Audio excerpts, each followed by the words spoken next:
Latest ആയിട്ടുണ്ടെങ്കിൽ അൻസിബ ഉണ്ടെങ്കിൽ ഒരു പ്രസ് മീറ്റ് വെച്ചിട്ടുണ്ടായിരുന്നു. അതിനകത്തുണ്ടെങ്കിൽ നടക്കുന്ന എല്ലാ കാര്യങ്ങളും വ്യക്തമായിട്ട് തന്നെ പറയുന്നുണ്ട്. അതിൽ മെയിനായിട്ടുണ്ടെങ്കിൽ ശ്വേതാ മേനോനെ കുറിച്ചും അതോടെ തന്നെ ടിനി ടോമിനെ കുറിച്ചും അതോടെ തന്നെ ലക്ഷ്മിപ്രിയയെ കുറിച്ചൊക്കെയാണ് പറയുന്നത്. അതിനൊക്കെ മെയിൻ തുടക്കമെന്ന് പറയുന്നത് തന്നെ ടിനി ടോം ഉണ്ടെങ്കിൽ ഒരു അമ്മ സംഘടന ഒരു പരിപാടിയൊക്കെ നടത്തുന്നുണ്ട്. അതിന് ഒരുപാട് സ്പോൺസേഴ്സിന് ആവശ്യമുണ്ട്.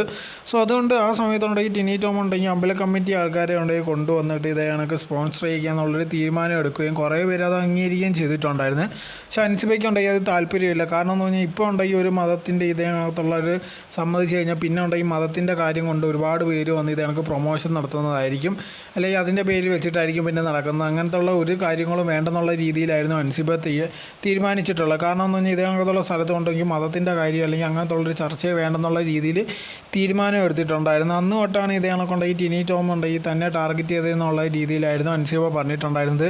തന്നെ ജിഹാദി എന്ന് വിളിക്കുക, താനുണ്ടെങ്കിൽ പലരുമായിട്ട് ബന്ധമുണ്ടെന്ന് പറയുക, അതിനുശേഷം ഉണ്ടെങ്കിൽ അദ്ദേഹത്തിൻ്റെ ഡ്രൈവറിനെ ഞാൻ മതം മാറ്റാൻ ശ്രമിച്ചെന്ന് പറഞ്ഞാൽ അങ്ങനെ പല കാര്യങ്ങളും പറഞ്ഞെന്ന് തുടക്കം ഉണ്ടായിരുന്നു.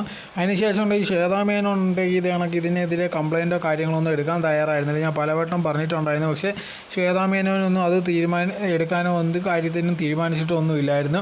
അത് കഴിഞ്ഞതിന് ശേഷം ഒരു സൈഡിൽ കൂടെ നോക്കിക്കഴിഞ്ഞാൽ ലക്ഷ്മിപ്രിയയുടെ ആയിരുന്നു നമുക്കറിയായിരുന്നു. ചെറിയ എന്തോ വിഷയമെന്ന് പറഞ്ഞാൽ അതിനൊരു കേസായിട്ട് പോയിട്ട് അൻസിബയ്ക്കെതിരെ കേസ് കൊടുത്ത് പിന്നെ പോലീസ് സ്റ്റേഷനിൽ കൊണ്ടുവരുത്തിയൊക്കെ സംഭവം ഉണ്ടായിരുന്നു. എന്തായിരുന്നാലും ശരി, ഇപ്പോൾ അൻസിബ മെയിനായിട്ട് പറയുന്ന ഒരു കാര്യം എന്ന് പറഞ്ഞാൽ ഇവിടുത്തെ നിയമം ഉണ്ടെങ്കിൽ പോലും ഉണ്ടെങ്കിൽ പോലീസ് തനിക്ക് വേണ്ടി ഒന്നും ചെയ്യുന്നില്ല. പോലീസ് സ്റ്റേഷനിൽ ചെന്നാൽ പോലും ഉണ്ടെങ്കിൽ ഒരു പാവപ്പെട്ട നിരപരാധിക്കുണ്ടെങ്കിൽ നിയമം കിട്ടാത്ത ഒരു അവസ്ഥയാണ്. കോടതിയെ മാത്രം ആശ്രയിക്കേണ്ട ഒരു അവസ്ഥ വന്നു കഴിഞ്ഞാൽ അത് ഭയങ്കര ലജ്ജാകരമെന്നുള്ള രീതിയിലായിരുന്നു പറഞ്ഞിട്ടുണ്ടായിരുന്നത് അൻസിബ. അത് കറക്റ്റായുള്ള കാര്യം. ചില സമയങ്ങളുണ്ടെങ്കിൽ ഇത് കണക്ക് കോടതിയിൽ മാത്രമേ നമുക്കുണ്ടെങ്കിൽ വേണ്ട ന്യായമൊക്കെ കിട്ടത്തുള്ളൂ. അതിന് വർഷങ്ങളൊക്കെ എടുക്കുന്നതായിരിക്കും. അതുവരെ നമ്മളിവിടെ ഓടേണ്ടി വരും. എന്തായിരുന്നാലും ശരി, അൻസിബ ഉണ്ടെങ്കിൽ വിട്ടുകൊടുക്കാൻ തയ്യാറല്ലെന്നുള്ള രീതിയിലായിരുന്നു പറഞ്ഞിട്ടുണ്ടായിരുന്നു. ഇപ്പോഴും അതിൻ്റെ പിറകെ തന്നെയാണ് നടക്കുന്നത്.